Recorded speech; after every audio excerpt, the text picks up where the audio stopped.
You see, it's Don't worry. usually Moshe went out of town. We'll see if Shalom comes. There's yeshiva today. Okay.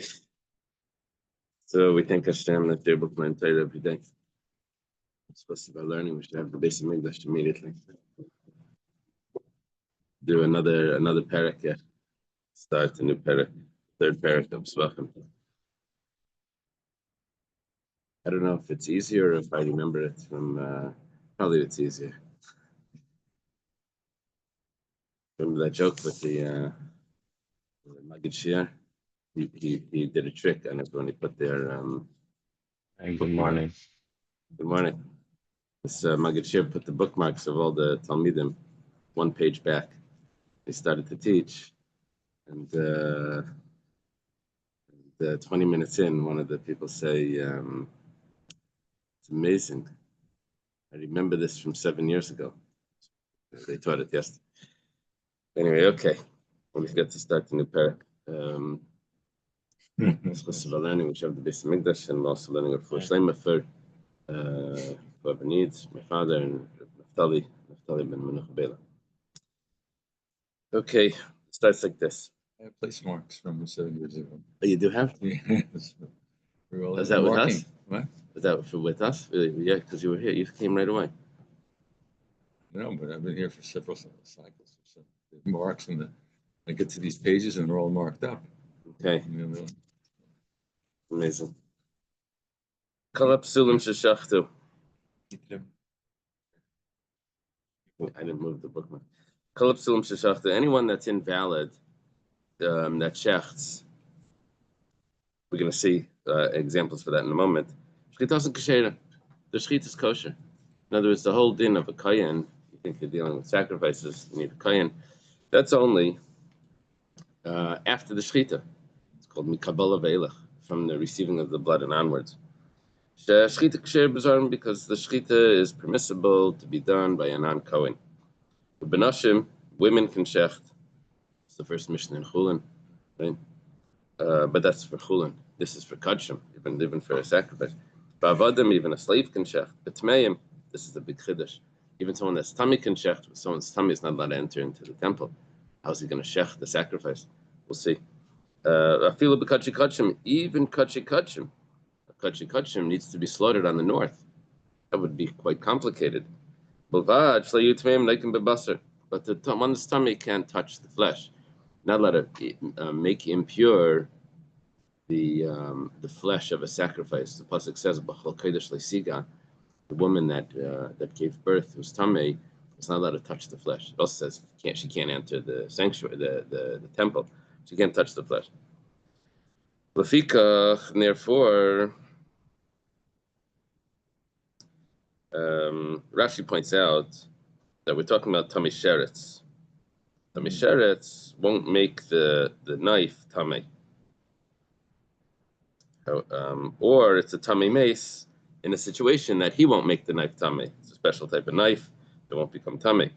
If it would be a regular knife and he's tummy mace, he touched the corpse, it would make the knife tummy, the knife would make the flesh tummy, that would be a problem. Okay. And therefore, the main point of this, so we said, since all of them are allowed to do the slaughtering, that means that their slaughtering is an actually kosher slaughtering.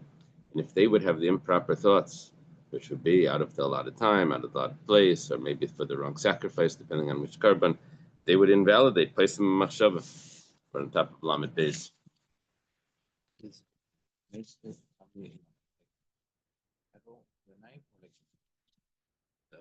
No, but the blood would only be necessary for contaminating food, grains, and stuff that needs to get wet. The vessel becomes tamei just from touching it, even if it's not wet. That getting wet is only with food.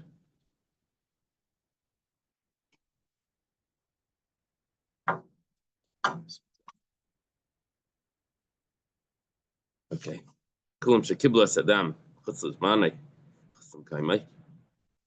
All of these people that are invalid, they receive the blood, and they have the wrong thoughts, which is something else. You see, we were talking before about the shechita. Now we're talking about the Kabbalah, receiving the blood. So what they did was nothing. So even if they have improper thoughts, that doesn't invalidate the sacrifice. If the person was someone that was eligible to do it and he has improper thoughts, so it's totally invalid. But here he wasn't eligible to do it. So what he did is really nothing. So his improper thoughts don't invalidate. Im yesh dam hanefesh, there's more blood from the soul, which means blood that's still spurting out. So yachzer kashiv kabel. So let someone go back and do it properly, because what he did was considered nothing. It's zero. It's not negative. It's just zero. Kibala kashiv nasan pasal. Let's say someone received the blood properly, and then he hands it to someone that's invalid to go sprinkle. Yachzer kashiv. So he just hands it back. What he did, that person was nothing. Kibal biyamino nasan l'smali, received it in the right hand, which was correct, and then he handed it to the left hand. It's a problem. So yachzer yamina, you give it back to the right hand. Kibel Klikaidesh, Rasul Klichol, received it in a proper vessel, holy vessel. When he passed it on, he switched it into switched the blood over into a regular vessel, a mundane vessel. So you just put it back. It didn't become tamei. It's not impure. It wasn't a vessel from the temple. Nishbach min hakeli ala ritzba v'asafai. Let's say the Kabbalah was done properly, he received the blood in the holy vessel, but it's spilled.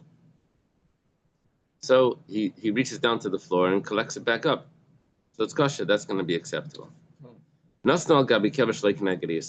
this was, we mentioned this before, the whole sugya, we learned this, I think, on Yom Tov, that if someone that was invalid to do the service takes the blood and he puts it on the kevesh, on the ramp, kevesh, right, is the ramp.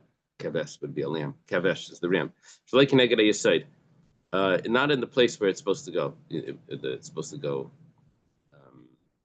opposite the foundation, or above the base. Puts it in the wrong place. Nasnas and Itanam Lamata Lamailabas and Tanam Lamailabata already puts it in the wrong place because he puts it below the Put HaSikra. It's supposed to go above, or it's supposed to go above. He puts it below.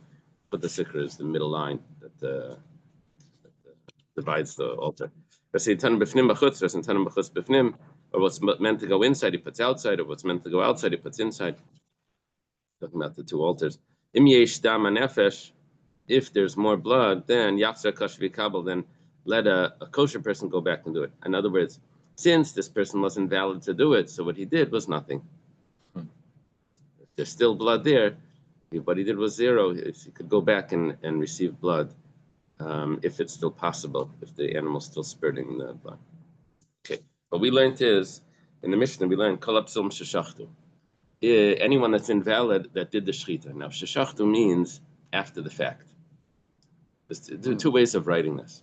Could have said kol hapsulim ksherim l'shchait, all the people that are invalid for everything else, but they're still allowed to shech. Or you can say all of the ones that shechted, it's acceptable. That's what we said. All the ones that shechted, it's acceptable.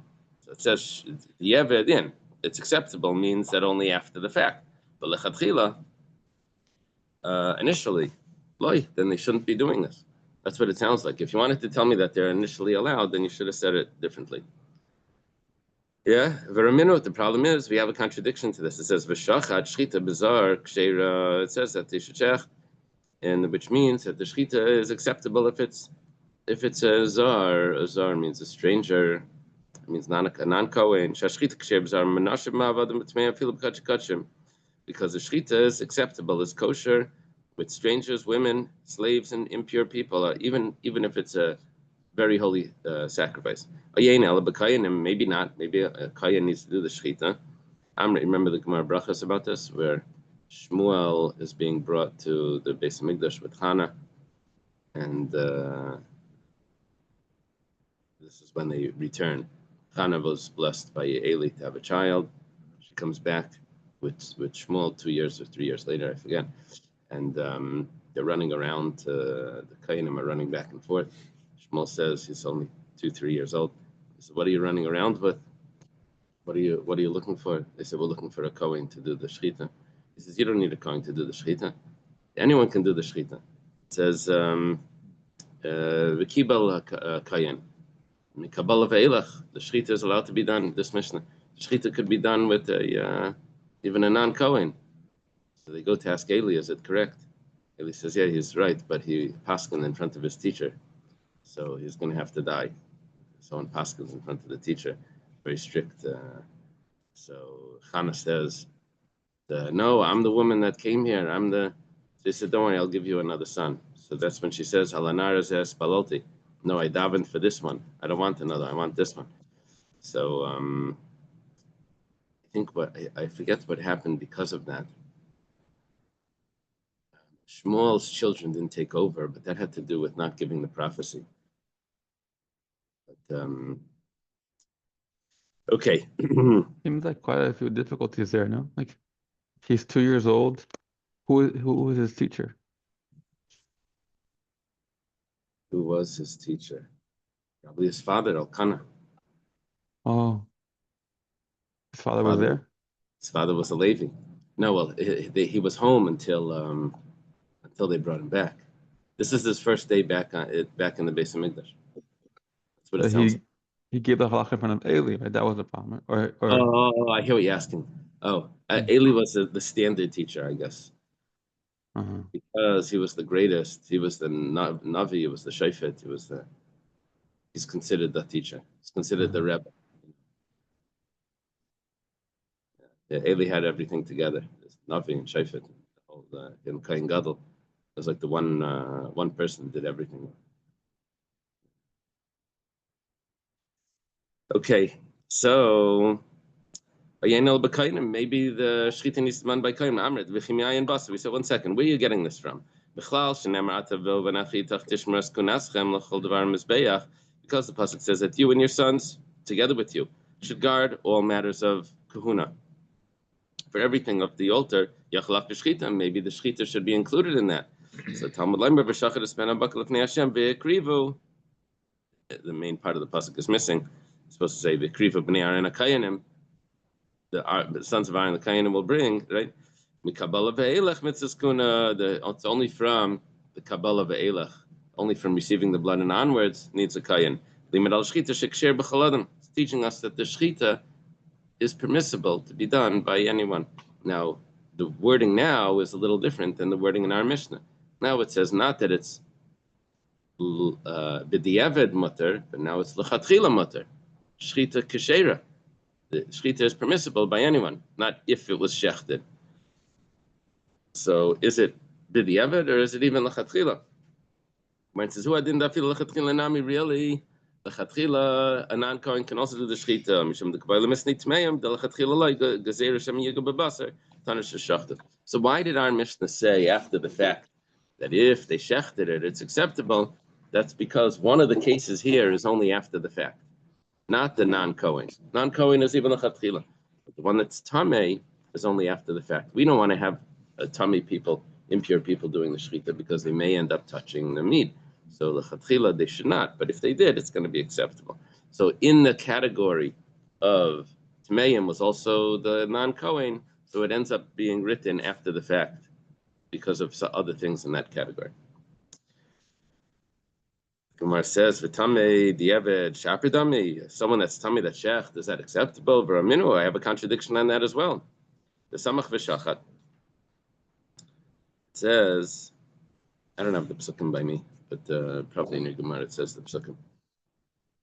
Samach es yada yal reisha par something v'shachat.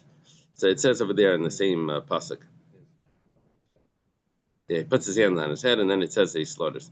So mas micha b'tayrim, avshchita b'tayrim, because there's a juxtaposition between those two concepts, the smicha and the shchita, the leaning on the sacrifice and then the slaughtering. So we learn like this, that comparison, that juxtaposition tells me that just like the smicha needs to be done by someone that's tar, so to the shchita needs to be done by someone that's tar, that's pure, not impure. Problem. You told me that it's acceptable if he's impure. My answer is midirabanan.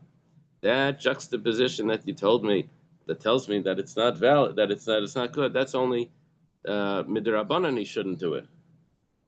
Midirabanan, it's a problem. Why? Because he may end up touching the flesh and making it impure. If someone that's impure touches the meat, he'll make it impure. Where it says Maishna Smicha Tiksiv Lefnei Hashem. How did he get this juxtaposition? You said because it says this and then it says that. We're going to compare the two. Just 1 second. But how did you get it even originally that smicha needs to be b'tahirim? Leaning on it needs to be tar. The animal, while it's alive, would not become impure if someone touches it, if someone's tummy touches it. It's Ksiv Lifnei Hashem, because it says in front of Hashem, which means that it needs to be done by someone that's pure. So the Shechita Nami Ksiv Lifnei Hashem. I don't need a juxtaposition. The same source that you have for smicha, I have for shechita. It says Lifnei Hashem, in front of Hashem. It says kasavar bia b'miktzah shmei bia. We're on this. I'm sorry, I skipped the line. Efshe David b'sakin aruch v'shachar. The answer to this is that the animal will be Lifnei Hashem, will be in front of Hashem, which means in its proper place in the temple. But the one that's impure could stand outside and use a long knife, very long knife. Very. Where's he going to stand? By the way, congratulations for going through shots. Do you have markings on this part of your Gemara? Congratulations. He says, congratulations for going through Shas. He has markings on this Gemara. Okay. Should be zeichet to be Messiahim, Mesechtas, and Svarim Achirim. His first one. Okay. Mazel tov, Yitzchak. And Rabbi Smith. Okay, well, I don't think it's his first time, but mazel tov to everyone. Yeah. So it's always the first time. That's how it feels. Yeah. So you can use a long knife. It's going to be 22 amos long. There's 11 amos of the Kayanim, then there's 11 amos of the Yisraelim. He has to be outside the gate. It depends which sacrifice. It depends if it's a holy holies or secondary holiness. Whatever the case is, he's going to use a long knife and shot. So Gemara says, well, he can stretch his long hands in and do the same thing. Now, it's not 22 amos, but he can stretch his hand in over through the gate. And but why are we saying Lefnei Hashem means that the smicha needs to be inside? You could stretch your hands in. It says, Kasavar bia b'miktzah shmei bia, we hold that putting your hands in is considered entering. Bia b'miktzah, partial entry is considered entry, and you're not allowed to enter. It means you can't put your hands in. It's a discussion about touching the kaisel. Some people, they go to the kaisel, they don't touch the wall. Yeah, that's this time. They don't touch the wall because the wall would be the wall of the Harabayas, the wall of the Harabayas. On the Harabayas itself, someone that's tamei, not tamei mace, but someone that didn't go to the mikveh because of a discharge, wouldn't be allowed to enter into the Harabayas. And even because you have to wait for nightfall, it's full yom. The Gemara is going to discuss it today. We'll have it today. Yes, but anyway, okay, whatever the case is. So what we just introduced now is that bia b'miktzah shmei bia, that a partial entry into the temple is considered like an entry, and it's not allowed if the person is impure. We have another version to this same Gemara, but it's done the opposite. It says v'samach v'shachat. It says there's a juxtaposition between leaning on the animal and the shechita. We say it the opposite way. Just like the shechita needs to be done by someone that's tahar, which is surprising. Also the leaning on it needs to be someone by tahar. 1 second, why do you need a juxtaposition to teach me that? It says Lifnei Hashem by the shechita. By the leaning on it also says Lifnei Hashem. So you have the same source for both. I don't need to compare them. I have each one has its original source. So the Gemara answers after the Mal Yad v'Samach. No. By the smicha you can lean, you can put your hands in. The shchitanami after dav b'sakin aruch v'shachat. You can use a long knife. Listen to the answer. You're going to be surprised. There's Hamani, Shimon Hatimani. We're following the opinion of Shimon Hatimani. Shimon Hatimani. Shimon Hatimani was the one that says. Shimon Hatimani was the one that said who was the one that was Deirish Kol Essen Shabbatayra. Every time it said the word Es in the Torah, he explained what it's referring to, and until he came to Es Hashem Lekecha Tira, Es Hashem Lekecha Tira Parish. He said, I made a mistake. You can't learn from the Essen, obviously, because you can't fear anything other than Hashem. So it can't be including anything else. Then Rabbi Kiva told him, no, it's referring to Talmidei Chachamim together, because when it comes to fear, it's impossible. When it comes to love, you can love more than one thing. When it comes to fear, then the more you fear Hashem, the less you fear anything else. So is that in Pirkei Avos? It says the more you fear Hashem, the less you fear everything else. יהי כבודך כבוד רבך כבוד שמיים, something like that. Yeah, with honor, right? Yeah. The fear. So it's the first teaching of the Baal Shem Tov from his father, right? His father told him only fear Hashem, Avos Yisrael, and only fear Hashem was the father on his deathbed told Baal Shem Tov. So you can only the more fear of Hashem you have, the less you fear everything else in this world. So it's impossible to include anything else in the fear. And then Rabbi Akiva was machadash to him. That's also anyway. That's Shimon Hatimani. So Shimon Hatimani says the Tanya. Says, "V'shachar es ben habakar lifnei Hashem." Slaughter the animal in front of Hashem. Well, this is not Shimon Hatimani yet. This is the Tanakama of the Brisa that Shimon Hatimani is in. V'lo yashaychet. It says the ben habakar, the animal, the cattle needs to be in front of Hashem, but not the shaychet lifnei Hashem, not the person that's slaughtering. Shimon Hatimani says no, it's different. How do you know that the hands of the sheikhet should be even closer inside to the sanctuary, closer than the animal that's being slaughtered? The sheikhet needs to be in front of Hashem. Yeah. So Shimon Hatimani says that the sheikhet needs to be inside. Where we're holding right now is that why do I need a juxtaposition to learn that the smicha from the smicha that the shechita needs to be in front of Hashem?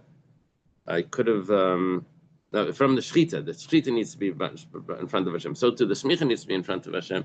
So we said like this, because the shechita I know needs to be in front of Hashem, because Shimon Hatimani says the sheikhet needs to be in the sanctuary, in the temple courtyard. But the smicha, maybe he doesn't need to be. So it says, it compares the two, shachat v'samach, tell me that the smicha is like the shechita. That's the way Rav Chisda learns it backwards than everyone else, the opposite way. Amar Ula, Amar Reish Lakish. Ula says in the name of Reish Lakish. Ula was our traveler who brings from Eretz Yisrael. He says, Tami shechnes yadi lefnim like if someone that's impure. I say a bracha already. I didn't say bracha. Right? Right. I watched the YouTube.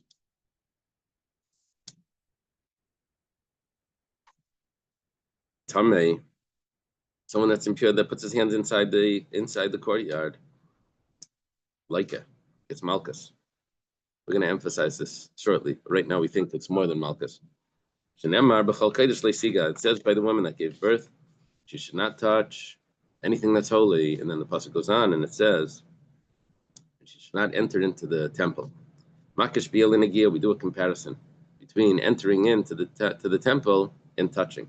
Managia b'mikzah shmeinagia. Just like touching is only partial, which is like inherently only partial. You don't touch with every part of your body. You don't touch everything, everywhere. You only touch with your finger or whatever. Also, entry is only partial, which means even the hand sticking in would only be partial. Ula gets attacked. Rabbi asked him, Mitzayra, listen to this. Mitzayra, someone that's has a leper that's getting his purification. He's in the middle of the purification. He's bringing the sacrifices. Remember, he would have 7 days of purification, and then on the 8th day would bring the sacrifices. And on the 8th day, they would put the blood of the sacrifices on his thumbs, big toe, big finger, and it falls out on Erev Pesach. Erev Pesach, perfect timing. That evening, he's going to need to eat the Korban Pesach. He's going to be pure already because the sacrifices will have been brought. Only problem is that he's going to have to send the sacrifices with someone else because he himself right now is not pure enough yet to bring them himself. Yeah, so it's Erev Pesach. It's his bad luck, right? Like in the Mendy and the Golem, they said if it wasn't for bad luck, he wouldn't have any luck. So he has a mission on that day, but okay, now he went to the mikveh. Amr Chachamim, the sages said, normally a Tvul Yaim is not allowed to enter into the base of Mikdash, but Zen Nichnas. But this one is going to have a special exemption because he needs to bring the Korban Pesach, Mutav Shiyava Yasei Sheish Bekars, Vitchasei Shem Bekars. The Asei Sheish Bekars, the positive command that it has Karas, is the Korban Pesach. That's unique. There's only 2 positive commands that have Karas. Bris Milah, circumcision. If he neglects the circumcision, it's Karas. And neglecting to bring the Korban Pesach is Karas. So a very serious assay, a positive command. Usually assay is not as doesn't have such a punishment. And we have another assay, which is to send out from the temple anyone that's impure. Now, sending out from the temple anyone that's impure, it does not have kares. But the assay of the Korban Pesach does have kares.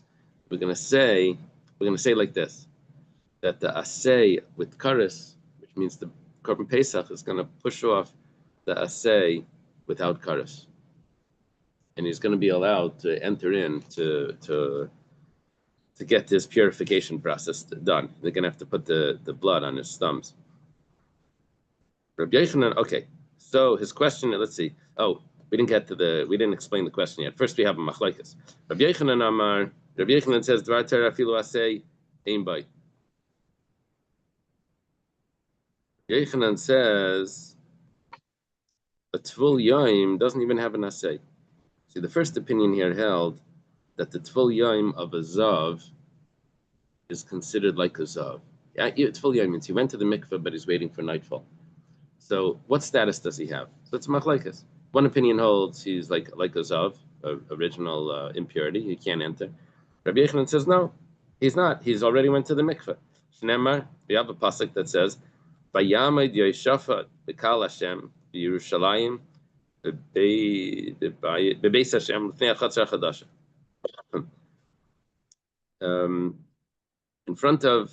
In the house of Hashem, in front of the new courtyard. My Chatzar Chadash, what do you mean the new courtyard?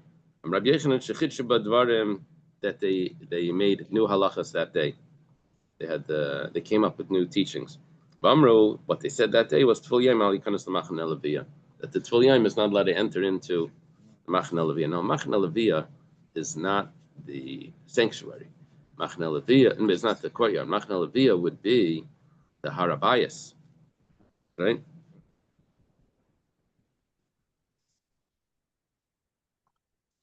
Now we go like this. Now we go back to discuss the question. Question is, if you say partial entry is considered an entire entry, yeah? How are you allowed to stick the hands in?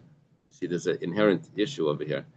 The blood of his karban, which was an asham mitzayra, cannot exit the courtyard.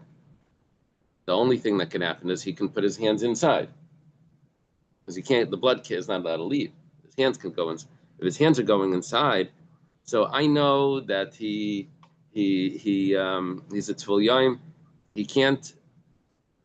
He's not entering into the courtyard. He's standing outside, but his hands are going into the courtyard. And if that's the case, they both have kares, because where was our issue? We go back to Rish Lakish. Rish Lakish says, "Tamei sheichnes yadei lefnim is like it."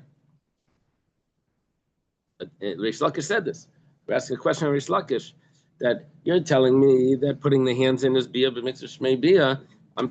We have a proof that it's not, because we have the Mitzayra that's putting his hands in, not the Mitzayra himself. The Mitzayra is a special exception over here, but the Tvul Yaim is putting his hands in.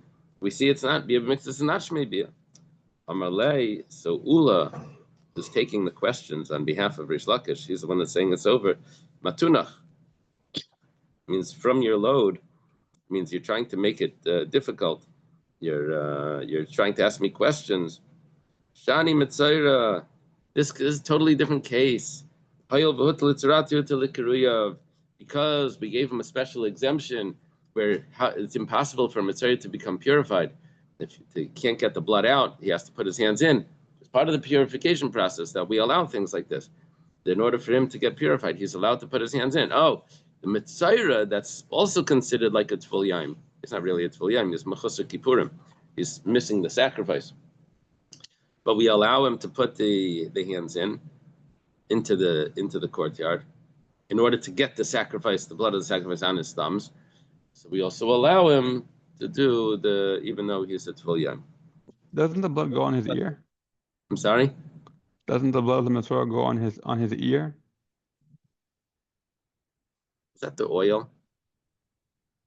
Oh, The oil. Oh, The oil, I think, went on his ear. I don't know if the blood went in. Do you remember? I think so. I think it went on his ear also. I have to look it up. You want to get a chumash? Hello.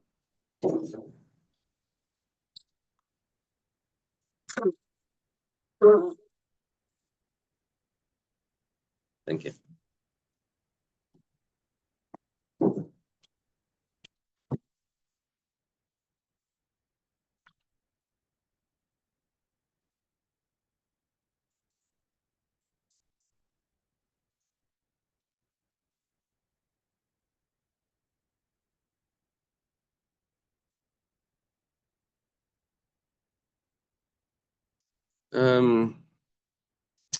It says that the oil. It says that the kohen should place. We should place some of the oil on the cartilage of the right ear of the person. Then he does the turtle doves. This is beforehand. When you come into the land, that's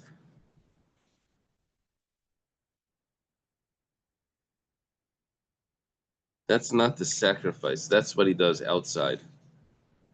Remember what he did outside? Vayayim Hashmini. Oh, that's before on the first, not the 8th day. While The he's first day. still outside. That's like on the 7th day, I think. Oh, okay. On the 8th day, he takes two.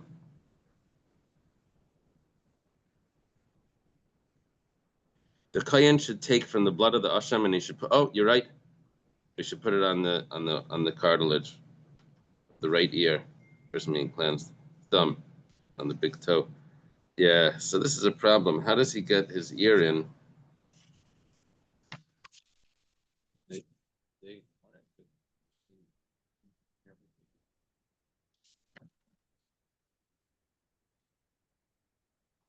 I guess it's the same thing.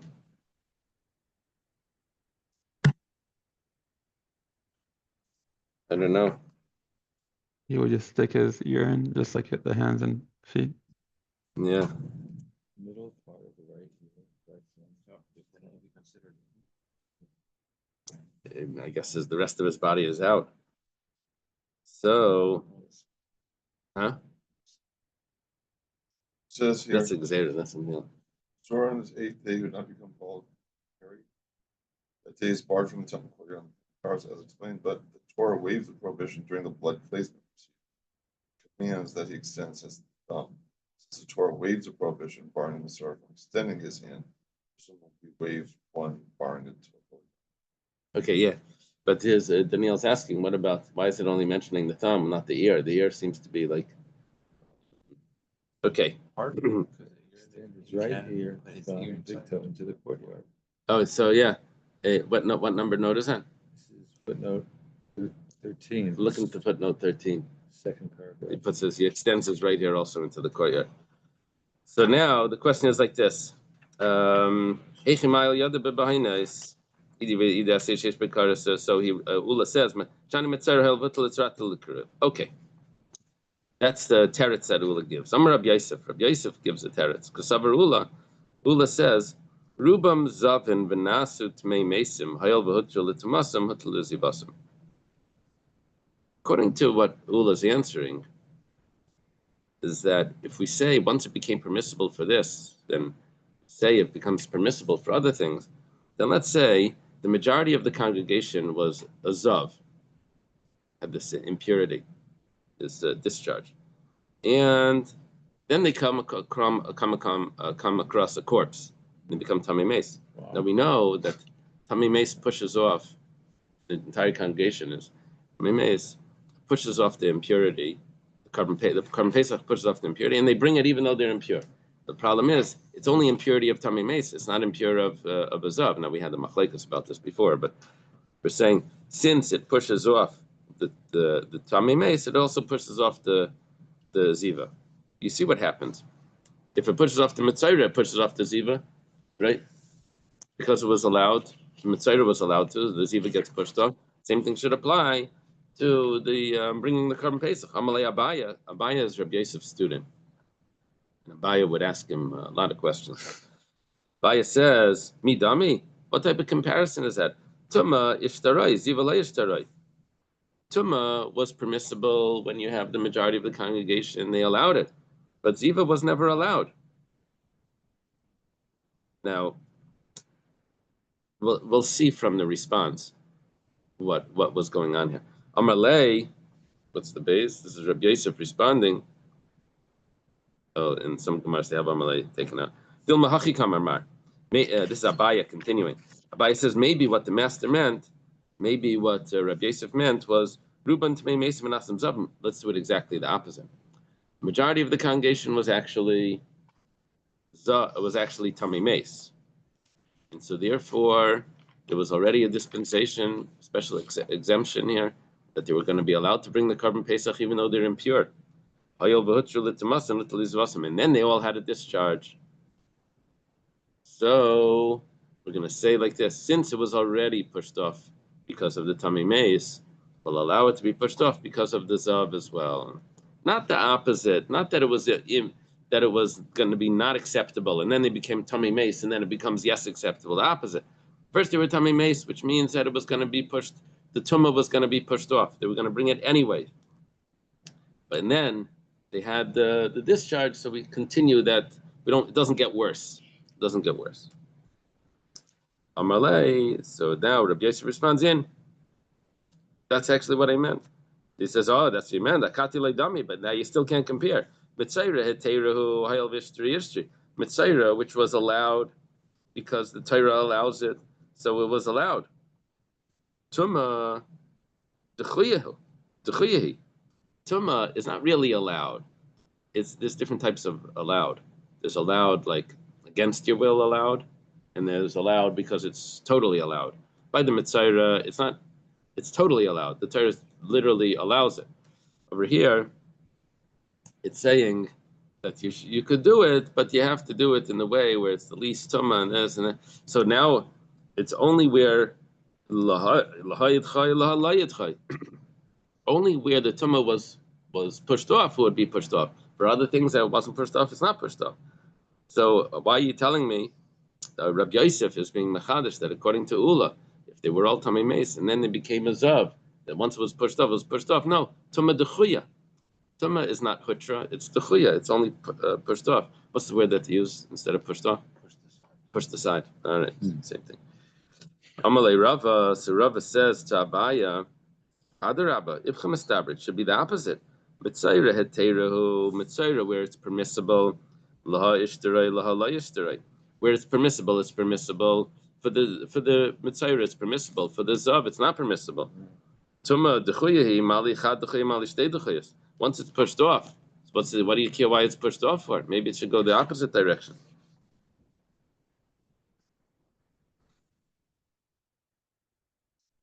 Michlal, whatever the case is, Tarvayu Svirlu, both Abaya and Rava hold that Tumah Duchiyeh B'tzibur. The Tumah is only pushed aside. It's not actually permissible. Lema Messiah, let's bring a support for this. Kol asmichas shehayu sham kare alayim ani tekef l'smicha shchita chutz mizu sheisa b'shani kaner sheim mitzayach likanes l'sham ad shemazim alav midam chatzas midam hashame. It says like this, that whenever a person does, we have a rule, tekef l'smicha shchita. Remember there was a Gemara somewhere, shalish tekifei sein. There are three things that it says takef. You have to do immediately. One was takef l'netila bracha. You have to bench right after you do mayim achrayim. You're not supposed to interrupt between the mayim achrayim and the bench. Another one was, I don't remember the other one, but then there was the third one was takef l'smicha shchita. That's right after the smicha, you're supposed to do the shchita. So that's by all cases, except for this one, by the Mitzayra, it's impossible to do it immediately because he has to stand by he can't go in. He can't do the smicha inside. He can't do the smicha inside. You have to first sprinkle put the blood on him.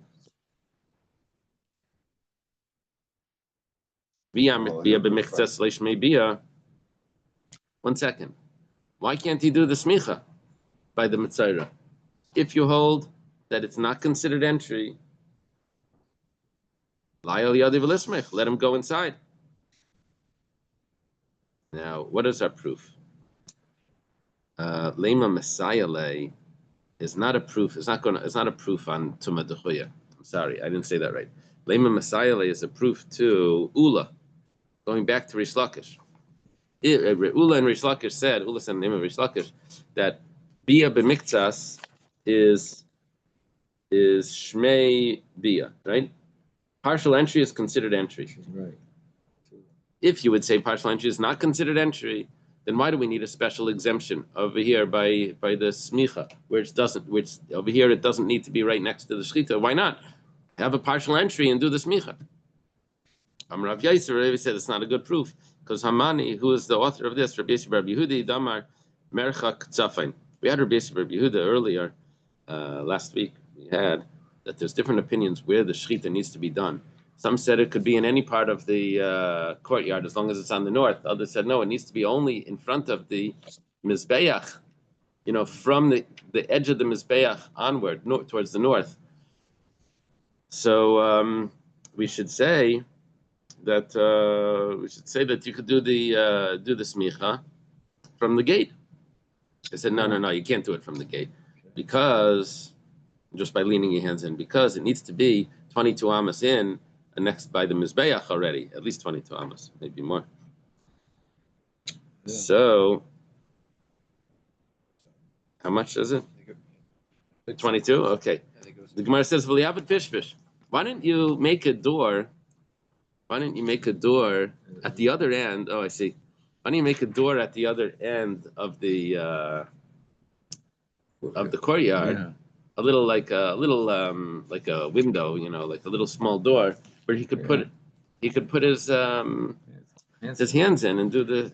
Says Abaye Rav Dami Tarbaya. Abaye Rav both say Kol B'Ksav B'Yad Hashem Alai Yiskel Kol Malach Eskol Malach Zatavnes. We can't make up these things. Make doors here, make doors there. Convenience, different things. You can't do that. This is all done through prophecy, through Yecheskel, the prophet. How the Beis Hamikdash needs to be built. Ikadam Yom Rav Yosef. Some say that Rav Yosef said differently. He said Kol Hasemech Reishav Rubai Machnas.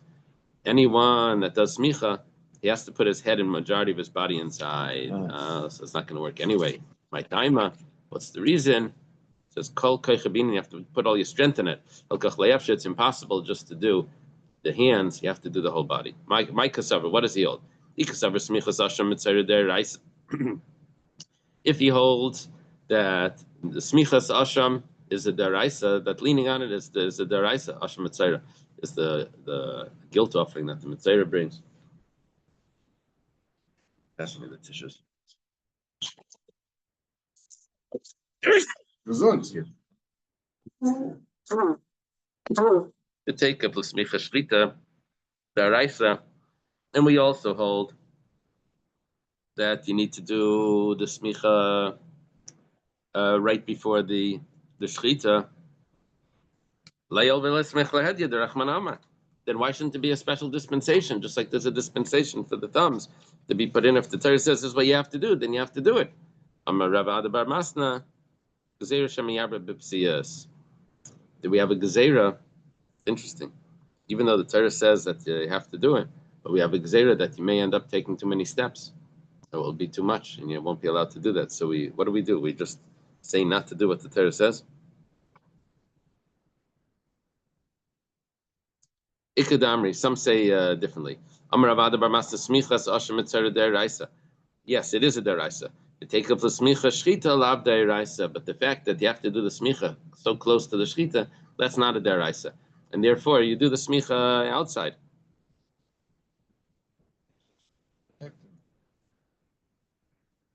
Yeah, I understand, to protect them, but what about the halacha? Meisvei, the Gemara has a question with samach v'shachan, that it says we have a juxtaposition that you have to do the smicha and the shchita, mas smicha b'tayrim, af shchita b'tayrim, just like the smicha has to be pure. Also, the shchita has to be done by someone that's pure. B'yam et lav deraisa. And if you say that the concept of doing the smicha right next to the shchita is not a deraisa, b'tmeim nami mishkachasa. Why does he have to be pure? Let him do it outside when he's tummy. The animal doesn't become tummy.